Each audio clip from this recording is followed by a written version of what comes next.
بسم الله الرحمن الرحيم. Assalamu alaikum wa rahmatullahi wa barakatuh. Today is the fourth day in Ramadan, and it's the time for our fourth episode of the Quranic tips.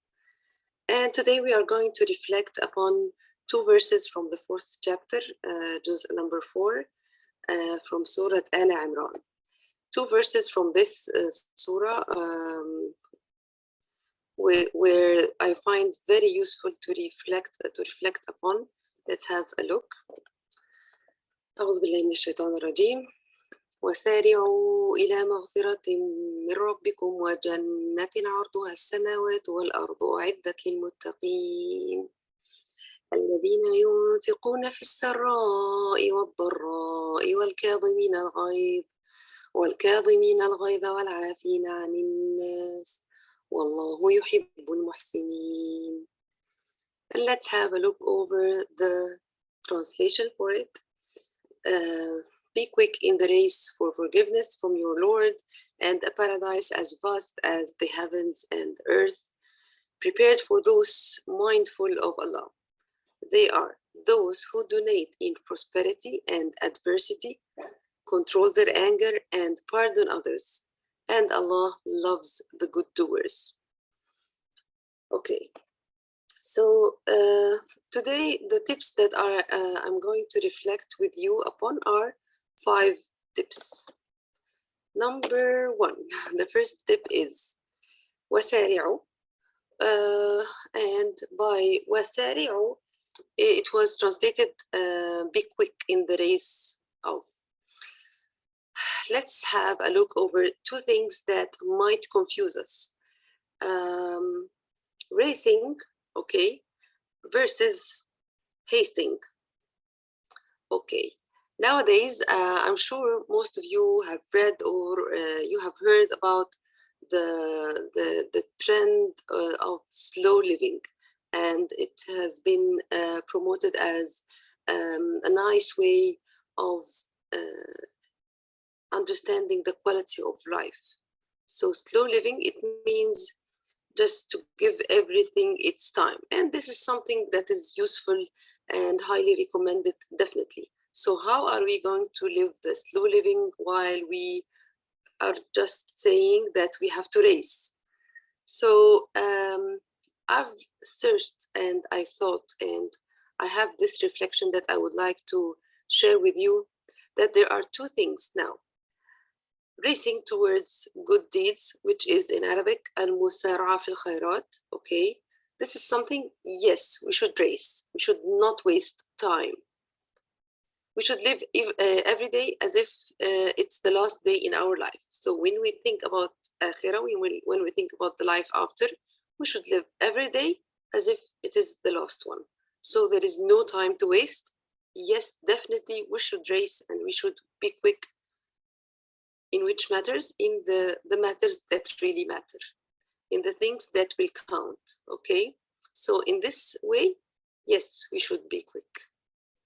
On the other side, let's talk about hasting, which we have a hadith for the Prophet, peace be upon him, which says al-ajala min ash-shaytan. So hasting, it's not something that's not recommended.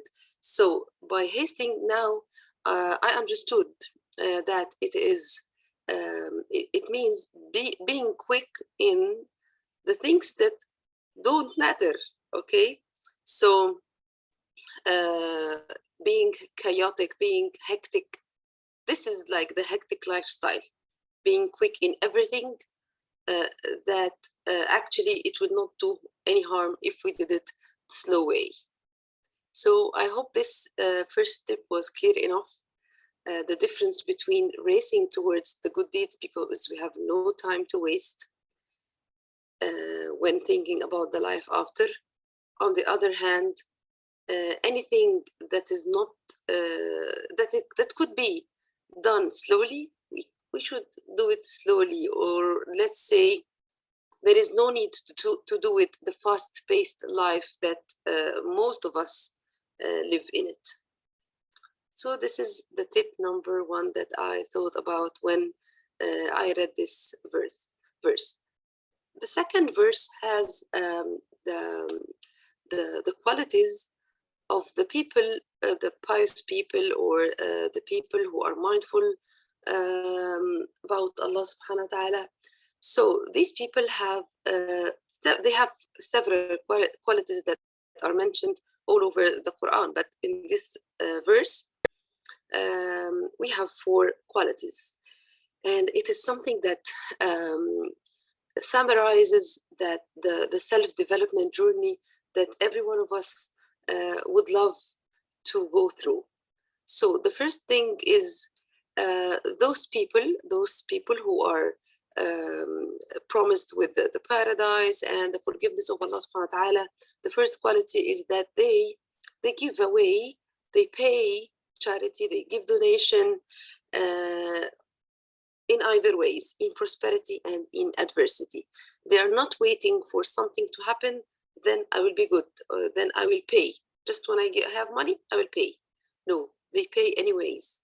They give, they donate in prosperity and in adversity. And by payment and by giving away, it doesn't have to be money as far as I understand. It could be money, it could be time, it could be effort, it could be anything that you have, okay? And the next 3 qualities are related, and they are kind of levels, okay? So الكاظمين الغيظ والكاظمين الغيظ. Well, الكاظمين الغيظ, so those who suppress their rage. I've learned that suppressing the emotions is not something recommended. So how are we going to ask people to suppress their anger or their rage? After thinking, I understood that anger by itself is a natural and normal and actually a healthy emotion that all of us experience. But expressing this anger and the actions that are built upon this anger, this is now where we can talk. So feeling the anger, this is something very natural. But what are we going to do with this anger? And I found those 3 tips that might help us or help those who are angry. Number 1 is express your anger. Don't suppress it. Don't suppress the emotion itself.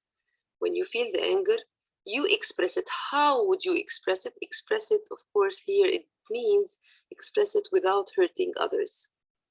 So how am I going to express it without hurting others? By speaking about myself, speaking about my needs. You can tell someone, for example, I feel very angry now because I needed time, I needed space, I needed to be understood, I needed to be seen, I needed to be heard now, but nobody gave me the chance. So now I feel very angry, I feel very upset. So just express the feeling without hurting others, without pointing fingers to others. Just speak about yourself, about your need, about your emotion that you have felt. And then the next step would be suppress. By suppressing here, we don't mean suppressing the emotion, no. We mean suppress the action, okay? Suppress the reaction. Don't do anything. Try to control as much as you can yourself. Embrace your feeling, contain yourself, but don't do anything. Don't act upon your anger on spot, because acting upon anger usually makes us regret what we did or what we said. So this is a kind of self-control that we would love to master. All of us would love to master. It's not easy, but it is doable, okay? It is doable when we express the anger. If we don't express the anger, actually it will be directed inwards, and we will hurt ourselves. So we don't want to hurt others, neither do we want to hurt ourselves. So expressing anger is something healthy, expressing the emotion without hurting others, just stating the situation, stating the need. then suppressing the action or the reaction, wait, hold your horses, and finally calming yourself. And this would be a nice exercise to do every now and then, not just when you are angry, which is finding ways to calm yourself. Like, for example, saying adhkar, like, for example, reading Quran, right? Like, for example, taking a shower, taking a walk. So whatever would calm you down, do it regularly in order to be in control and not giving anybody the control of your temper. The third quality of those people is forgiveness or pardoning others. This is like a higher level of controlling anger. So maybe someone would control their anger and stop here. But others, like the next step in the self-development, would be that they do not just control their anger. No, they also forgive others. They let go. They stop blaming and putting the blame over others. They just act as if this thing didn't happen, this bad thing didn't happen. Of course, I know this is not as easy as it is said. And inshallah, maybe we will have other episodes when we talk deeply about this this freedom. Letting go is letting yourself free, actually. Let's see the next and the final quality for those people, and then finally, and I'll tell you if you can do it, if you cannot do it, what to do instead. Okay. So the final quality for those people is offering goodness. Wallahu yuhibbul muhsinin. So Allah loves those who offer goodness in return of evil. So not only controlling anger, not only letting go of this issue and forgiving people, but also doing good to them. I know lots of you will have questions about this, and I'm just telling you that Sadaq Allah. So whatever Allah said is true. And if you reflect upon people whom you met in your life, those who insisted on doing good, whatever is happening to them, by the end of the story, they win. Okay. And even if not, we, of course, as Muslims, we believe in the life after. So we know that the story never ends in this life. The story still will continue.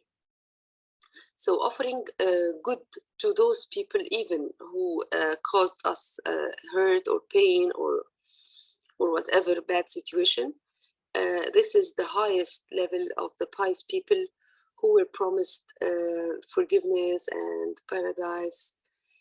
So now I will tell you the final thing. If you cannot do the quality number 3 and 4, if you are not yet ready for forgiveness, if you are not ready yet to offer good to others, don't push yourself, but at least, it will come inshallah by time. Don't push yourself, but at least if you feel that you have faced injustice, if you feel you are in a situation which is unfair to you and you are not able to forgive or to do good, so at least don't do harm.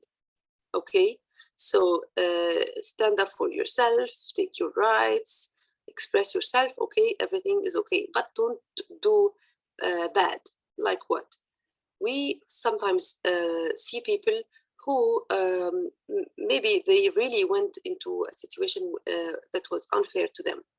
But in return, for example, they keep talking about the people who hurt them.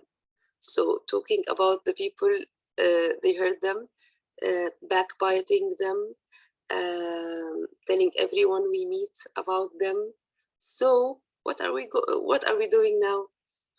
If we keep doing this, we are going to flip the situation, and instead of us being hurt, we are hurting others, and maybe collecting sins all the time. So it's not smart even to do it. So if you feel yourself that you're not yet ready for forgiveness or offering goodness, at least all I'm asking you now, or I'm inviting you now to do, is stop yourself from doing bad to them. Stop yourself from backbiting. Stop yourself from spreading bad words about them. So this is the least you can do now until you prepare yourself for the higher ranks of the believers, where we all wish we can do it, inshallah. See you again in another Quranic tip, and stay well. Assalamu alaikum.